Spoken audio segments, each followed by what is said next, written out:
Hello বন্ধুরা, ইন্ডিয়ার map যদি আমরা আসামরে দেখি, আসাম হইল গিয়া নর্থ ইস্টর কলিঞ্জা। কিন্তু আপনারা কি জানেন, এই রাজ্যের ভিতরে দুইটা আলাদা দুনিয়া আছে। একদিকে গুয়াহাটি বা ডিব্রুগড়, যেখানে বড় বড় ফ্যাক্টরি আর ইন্ডাস্ট্রি, আর অন্যদিকে আমরা খাসার বা বরাকবেলি কই, যেখানে আমরা এখনও সাজ কামড় লাগিয়া হাহাকার করিতরা মানুষে। সেনে আলাদা জানো নি কেউ? সেনে ওলা হয় কিতার লাগিয়া। আসামে এত জাতর অফিসিয়াল ভাষা কেন জানো নি? আসামও বরাকবেলিতে এক ভাষা আছে, গুয়াহাটির সাইডে এক ভাষা আছে, হ্যাঁ, বড় ভাষা। আজকে ভিডিওতে আমরা কোনো রাজনীতি করতাম না, হ্যাঁ, বরং ভূগোল আর ইকোনমিক্স দিয়া বোঝার চেষ্টা করবো। চলোকা শুরু করে। তেও আপনারা যদি আসাম থেকে ভিডিও দেখো, আর খাস করে যদি বরাকবেলি থেকে ভিডিও দেখো, তো ভিডিওটা আপনারা লাগে বহুত খাস, বহুত জরুরি। তুমি তেমন বুঝতে পারবা সেনে বেঙ্গলোর আর বাইরে যাইতে হয় তোমার। এই ভিডিওর মাধ্যমে আমি রিসার্চ করিয়া কন্টেন্টটা বানাইছি, আর তুমি তার পুরা ভিডিওটা দেখলে বুঝতে পারবা। আমরা যদি আসামরে অন্য রাজ্যের লগে তুলনা করি, তবে দেখবো পাঞ্জাব, হরিয়ানা বা দিল্লি, ইউপির মতো, ইউপির লেখান আসামের খালি জমিন সমান না, প্লেন মাটি না, হ্যাঁ।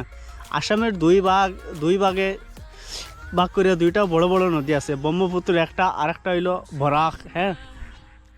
আর এই দুই বেলির মাঝখানে পাহাড় দেওয়াল হইয়া খাড়া আছে ডিমা হাসাও। এই রাস্তায় যদি কেউ কোনোদিন যদি আও, তো তুমি তাই কইতে পারবা ডিমা হাসাওর ফাড়টা কত বড়। ট্রেনে যারা যায় তারা অতটা বুঝে না, মাটির তলে তলে যায়, হ্যাঁ। এই যে পাহাড়ে আমরা গিরিয়া রাখছে, যে এর লাগিয়া আমরা রপ্তানি করতে অনেক খরচ বাড়া যায়। আর এক্সপোর্ট ইম্পোর্টও আমরা সব থেকে বেশি খরচ অন্য হয়ে যায়। এর লাগে আমরা যে সেটা লই সবটাও একটু দাম আমরা বেশি পাই। আর একটা সপ্তাহ জিনিস আমরা দামে বেশি পাই। এখন প্রশ্ন হইল, আসামও কত জাতর অফিসিয়াল ভাষা কিতার লাগিয়া ইন্ডিয়ার অন্য কোনো রাজ্যত অত ডং নাই কিতার লাগিতা। দেখো আসামিয়া হইল পুরা রাজ্যর ভাষা, কিন্তু বাংলা হইল আমরা খালি বরাকবেলির মাঝে বাংলা চলে, হ্যাঁ। বেলির অফিসিয়াল ভাষা, বরাকবেলির অফিসিয়াল ভাষা। আবার বিটিআর সাইডে গেলে দেখবা বড় ভাষা, যেন যেগু বড় ভাষা স্ট্যাটাস ইকানো দেখা যায়। সেনে তার কারণ হইল আসাম হইল একটা মিনি ইন্ডিয়া। তুমি তাই আসামরে একটা মিনি ইন্ডিয়া কইতে পারবা। 1960 সালের ল্যাঙ্গুয়েজ অ্যাক্ট দিয়া সবর ভাষারে সম্মান দেওয়া হয়েছে, যাতে সরকারি কাজ করতে মানুষের অসুবিধা না হয়। এখন সব যদি আসামে দিলাই, তো আমরা খাসাড়া মানুষে কয় বেটায় আসামিস জানে? আমার বোঝা মতো আমি তো জানি না বালা করি আসামিস, ফড়িতেও বেড়া লাগি যায়, হ্যাঁ।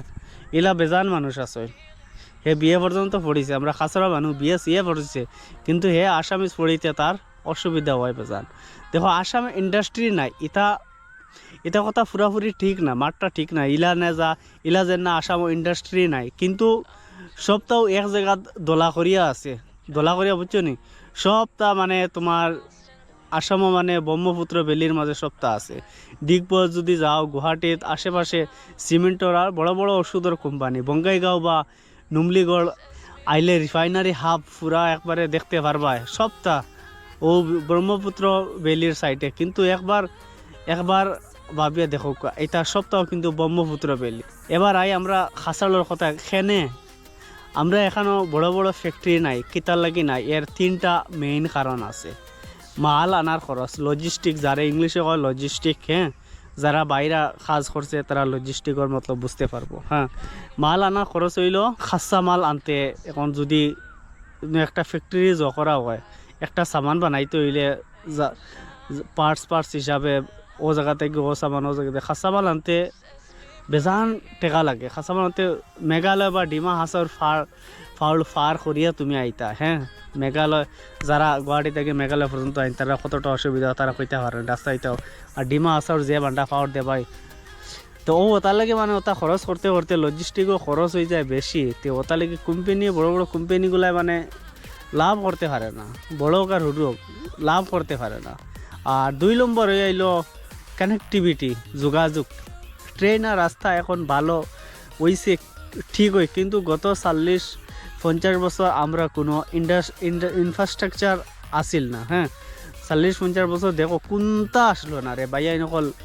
আর 3রা নম্বর হইল কারেন্ট আর জায়গা। বড় ফ্যাক্টরি লাগিয়া যে হিসাবে কারেন্ট আর জায়গা লাগে না ই জমিন নাই আমরা এঁকেছি সারা তো পুরা আসামও দেখো তুমি ম্যাপ খুলিয়া দেখো সব তো খালি ডিমা হাসাওর ইয়ত হ্যাঁ দেখো আসার কথা তবে এখন উপায় কিতা হ্যাঁ কাউরে গাইল দিয়ে কোনো লাভ নাই আমরা ফোকাস করতে হইব এগ্রো ইন্ডাস্ট্রিত আমরার এখানে আনারস আদা হ্যাঁ আমরার যেটা সবজি ক্ষেত বাগেরা আরও আছে ইন্ডাস্ট্রি আছে আদা ক্ষেত করো জ করো ওটা জ করিয়া যদি এরপরে আছে তো বা হ্যাঁ ক্ষেত কৃষি আছে তো সুপারি ক্ষেত করো বালা করি করো আরও আছে আদা বাদা বেশ করি করো ফাউড এরিয়াত আর এরপরে আর হইল আইটি সেক্টর কারণ কম্পিউটারের কাজ করতে তো আর ইও লাগে না ফাউডর তো কোনো অসুবিধা নাই কম্পিউটারে কাজ করতে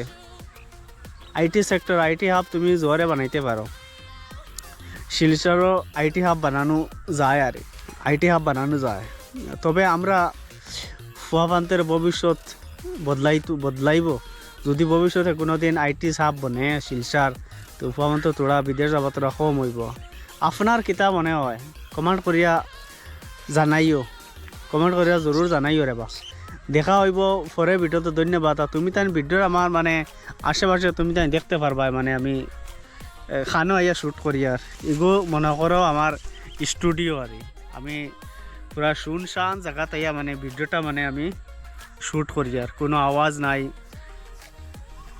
নয়েজ তুমি তাই শুনতে পাইতা না বিলকুল শান্ত বিলকুল নেচার আর একবারে বিলকুল রাজমার ইয়ত তো ভিডিওটা বেশ করে শেয়ার করিও আর ভিডিওটা দেখিয়া মানে বুঝবার চেষ্টা করি আমার চ্যানেলটারে সাবস্ক্রাইব করিও আর ইউটিউব থেকে যদি দেখো ডিফাইন নামে আর ফেসবুক সব অল প্ল্যাটফর্মও ডিফাইন নামে আছে আমার চ্যানেলটা আর আমার নাম হইল দিলবার।